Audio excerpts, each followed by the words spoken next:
First time in the sawmill, boys. Let's rack 'em up and knock 'em down.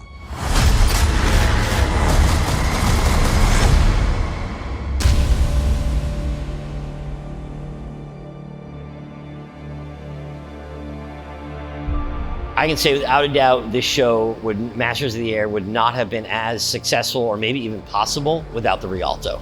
Getting into those tight spaces and the ability for the Sony Venice to have the front end of it detached, have the camera bodies be attached somewhere separately and have the signal and the imaging ran back to the sensor, I think is paramount to telling the story of the show. In those old World War II bombers, there's not a lot of room inside them, and you can't necessarily fit a full-length cinema camera in there. So the versatility of the Rialto meant that you get the power of the Venice in a small form factor. So being able to have this Rialto, our camera head, in various locations all around the plane, while still being able to get that cinematic quality of the full-size camera, it just meant they could be much more versatile and mobile on the day. The camera crew couldn't really safely get on the rig as it was moving around in between shots, and it was several meters high up in the air. So we were tasked to create a system where the slate would actually appear on the LED wall. So we used an iPad and basically put in all the stuff they'd put on the slate and then just toggle it on and off in between takes and do the slate at the start of the take. One of the things that Lux brings to the table is its array of color science knowledge. We came up with a proprietary method that allows us to calibrate the color of the LED walls. It's a fairly unique approach, and it means that I can trust the process. And I think that is really what good color science gets you. It gets you trust. So we'll get in there ahead of time. We'll make sure that everything's calibrated. This doesn't stop the DP from creatively doing what they want to do. This merely puts it into a space where they're going to get the best data possible off of the LED volume that you can. And that enables us to work much more smoothly on set. There were a lot of tools that we made, both Build and Lux, for Masters of the Air. Unreal Engine gives us such a precise way of changing things. And one of the biggest changes we had to do was change lighting on set, and that went for real life lights as well as our virtual ones. The light card's pretty self-explanatory. It was just a simple 2D plane in the virtual world that you could change the color intensity and a lot of different other values, and that would just change the lighting on set very quickly. And the other was a flak spawner, basically. As you can probably tell, there's a lot of explosions going on in the sky, and so we needed a very quick and easy way to spawn explosions as a particle effect on the screen. We added toggle switches simply to the Unreal Engine's native coding system.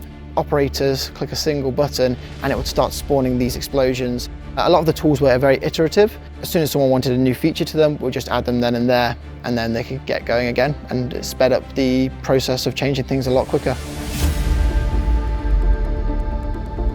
Over the many years that Lux has been around, we've honed in on our hardware. Every part of our custom Lux Arca boxes was very specifically chosen because they work well together, they are fast enough, they don't compete with each other for resources. So we spent a lot of time defining and putting this Arca server together so that you can get the best possible performance out there.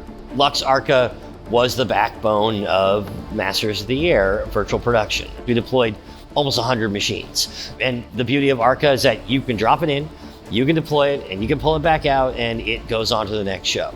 It's a repeatable, reputable, resilient product that actually can deliver and has proven to deliver what needs to happen in virtual production. Almost all the departments had to flow through our systems in one way or another. So if you talk about camera department, we had all the cameras coming in, and then we redistributed that signal throughout the set to everybody who needed it. And it's very important that it comes to us because we have to gen lock all of the frames together so that you don't get offset on the screen. It's not a simple setup. It's lots of computers, render engines, and video signals going from A to B. On this particular project, we're working on multiple stages at the same time with a centralized server room. And this is actually quite unique. Most systems aren't set up to run this many cameras at the same time There was a lot of pulling cables and checking buttons and checking dials and checking screens to make sure things are running smoothly. Lux has always risen to a challenge, and one of the things that I think was the biggest challenge for this show was not only the need for two very large volumes, but two large volumes to run concurrently. So when you're on set, you always want to be ahead of the game. You want to make sure you're ready for what's coming up next. So we actually had an A and B cluster in our render system. So while they were shooting something, we could be on the B system with another operator programming the next scene. When they're ready to go, we can switch, and then we're in the new environment on the screens. And essentially that was quite unique about our setup. We were ready for what's next. And it's really important, obviously, to have as many of those kind of variables set as possible when you're kind of going into a shoot day.